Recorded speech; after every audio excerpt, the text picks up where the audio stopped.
सांस्कृतिक रक्षा समिति संचालित श्री माधव गौशाला एंड एनिमल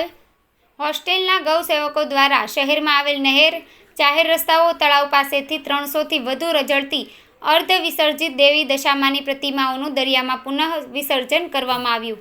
देवी दशा माताना तहेवारनी उजवणी दर वर्षे सूरतमां खूब धामधूमथी करवामां आवे छे। लोकोनी मां दशामा प्रत्येनी श्रद्धा दिवसे ने दिवसे वधती रही छे, परंतु दर वर्षनी जेवुं ज आ वर्षे पण કેટલાક નાસમજ ભક્તો દ્વારા દેવી દશામાની મૂર્તિ શહેરની વિવિધ નહેરો અને જાહેર રસ્તાઓ પર લોકોની ધાર્મિક લાગણી દુભાય તે પ્રકારે દશામાની મૂર્તિ રઝળતી હાલતમાં મૂકી ગયા હતા। સાંસ્કૃતિક રક્ષા સમિતિના અધ્યક્ષ આશિષ સૂર્યવંશીએ જણાવેલ કે અમારી સંસ્થા છેલ્લા 8 વર્ષથી ગણેશજી અને દશામાની આવી અર્ધ વિસર્જિત પ્રતિમાઓને ઉઠાવી શ્રદ્ધાભેર દરિયામાં પુનઃ વિસર્જનની કામગીરી કરવામાં આવે છે। સંસ્થા દ્વારા શહેરમાં દર વર્ષે લોક જાગૃતિના કાર્યક્રમો તેમજ વહીવટી તંત્રને પણ આવું થતું હોય તો તેની પર રોક લગાવવાના સૂચનો કરતા આવેલ।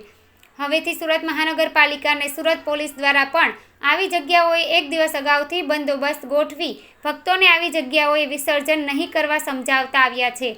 પરંતુ અમુક ભક્તો દ્વારા હજુ પણ તકનો લાભ લઈ પોતાની સરળતા માટે કોઈપણ ઠેકાણે દેવી દેવતાની પ્રતિમાઓને વિસર્જિત કરી દેવામાં આવે છે। આ વર્ષે પણ આ બાબતની જાણ સંસ્થાના અધ્યક્ષ આશિષ સૂર્યવંશીને થતાં શ્રી માધવ ગૌશાળા એન્ડ એનિમલ હોસ્ટેલના ગૌસેવકોને સુરત મહાનગરપાલિકાના સહયોગથી સીતાનગરથી Magob BRTS, Punagam, પર્વતપાટિયા canal road, ભગુભાઈની વાડી, સારોલી રોડ વગેરે વિસ્તારોમાં આવેલી નહેરો અને જાહેર રસ્તા પરથી અર્ધ વિસર્જિત રઝળતી 300 થી વધુ માતાજીની પ્રતિમાઓને કાઢી હજીરાના દરિયા ખાતે પુનઃ વિસર્જન કરવામાં આવેલું।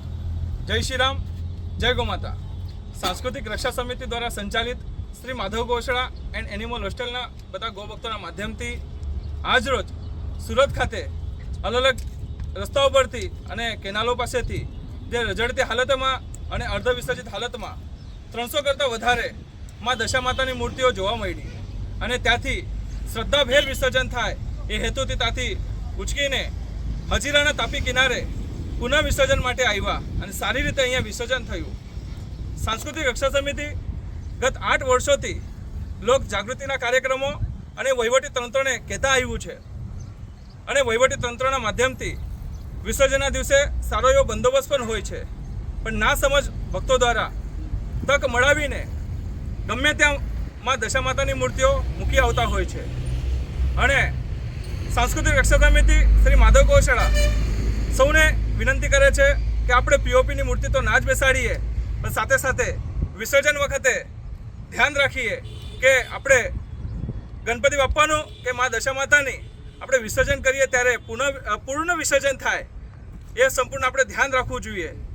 અને કોઈ પણ આપણી સામે આ અર્ધ વિસર્જિત હાલતમાં મૂકી આવતો હોય તો એને ટોકવું જોઈએ। અને આ કામગીરીમાં વહીવટી તંત્ર, સુરત મહાનગર પ્રશાસનના બધા કર્મચારી આપણે સાથે હતા અને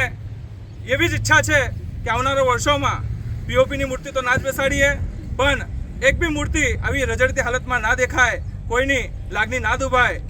જય શ્રી રામ, જય ગૌમાતા।